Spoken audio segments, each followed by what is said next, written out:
le mariage dans lequel les deux conjoints s'unissent pour devenir une seule chair. Et dans cette seule chair, Dieu a choisi la partie de la femme pour enfanter.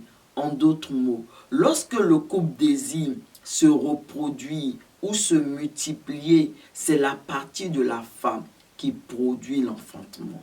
Regardons maintenant de plus près l'histoire d'Abraham et de sa femme Sarah pour mieux le comprendre.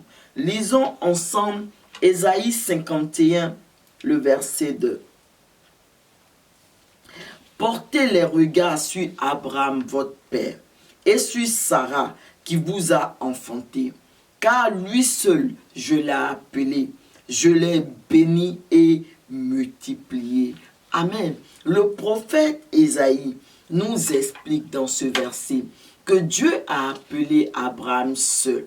Il a béni et il a fait de lui le père d'une multitude.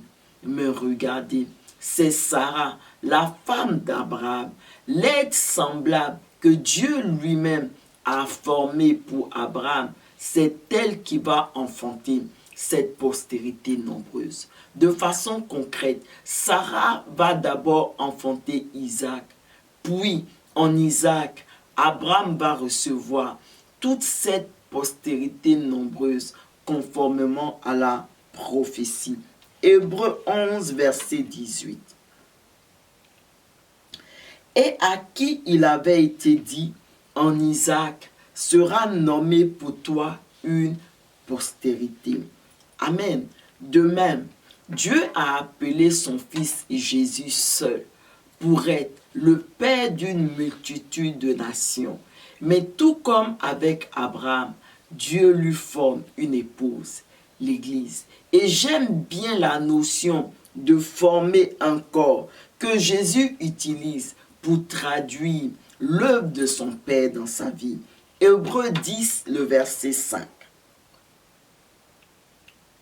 C'est pourquoi Christ entrant dans le monde dit, tu n'as voulu ni sacrifice ni offrande, mais tu m'as formé un corps.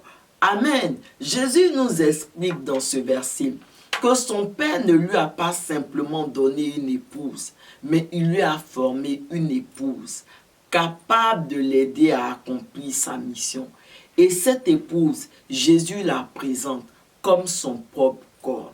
En effet, dans le verset 5 de Hébreux 10 que nous venons de lire, Jésus ne dit pas « tu m'as formé une épouse », non, mais il dit « tu m'as formé un corps ». Église, tu es donc partie prenante de Christ. Et Dieu t'a créé, Dieu t'a formé pour enfanter toute cette postérité nombreuse qui lui appartient sur la terre pour rendre visible sa gloire. En tant qu'Église, nous devons enfanter cette postérité nombreuse en faisant de toutes les nations des disciples de Jésus. Matthieu 28, verset 18 au verset 20. Jésus s'étant approché, leur parla ainsi. Tout pouvoir m'a été donné dans le ciel et sur la terre. Allez, faites de toutes les nations des disciples, les baptisant au nom du Père, du Fils et du Saint-Esprit, et enseignez-leur à observer tout ce que je vous ai prescrit. Et voici, je suis avec vous tous les jours jusqu'à la fin du monde. Amen. De même, l'Église doit enfanter le royaume de sacrificateurs que Jésus est venu établir sur la terre pour Dieu son Père. Apocalypse 5, verset 10. Tu as fait d'eux un royaume et des sacrificateurs pour notre Dieu, et ils régneront sur la terre.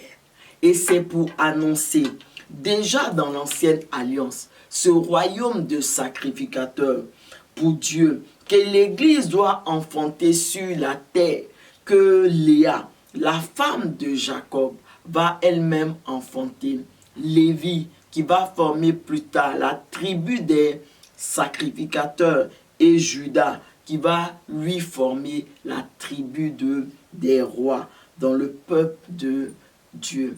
Et cet enfantement des desseins de Dieu se fait dans la douleur. Et elle se termine, elle prend fin à la maturité, c'est-à-dire à la formation de Christ en nous.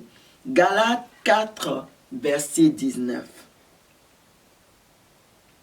Mes enfants, pour qui j'éprouve de nouveau les douleurs de l'enfantement, jusqu'à ce que Christ soit formé en vous.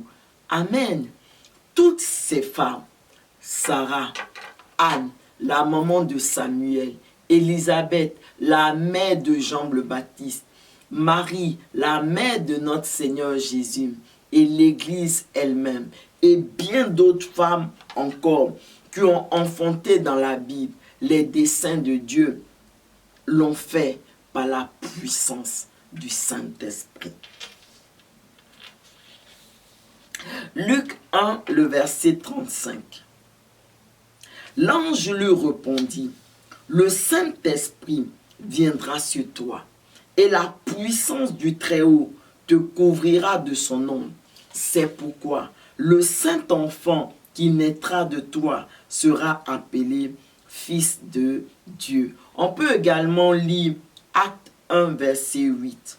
Mais vous recevrez une puissance, le Saint-Esprit survenant sur vous, et vous serez mes témoins à Jérusalem, dans toute la Judée, dans la Samarie et jusqu'aux extrémités de la terre.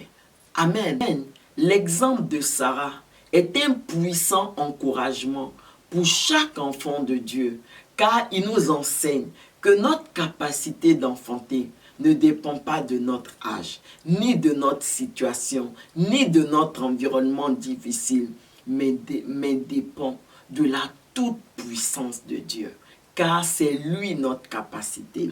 Genèse 17, verset 17. Alors Abraham se prosterna de nouveau, la face en terre, et il se mit à rire en se disant intérieurement, « Et quoi? Un homme centenaire peut-il encore avoir un enfant?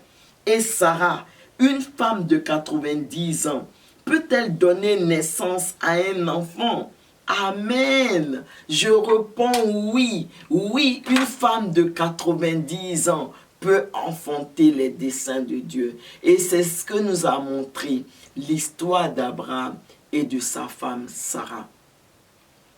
Ma prière en ce jour, Seigneur, je veux enfanter tes desseins dans ma génération. Fortifie-moi et rends-moi capable d'enfanter tes desseins malgré mes faiblesses et mon environnement difficile. C'est toi ma capacité.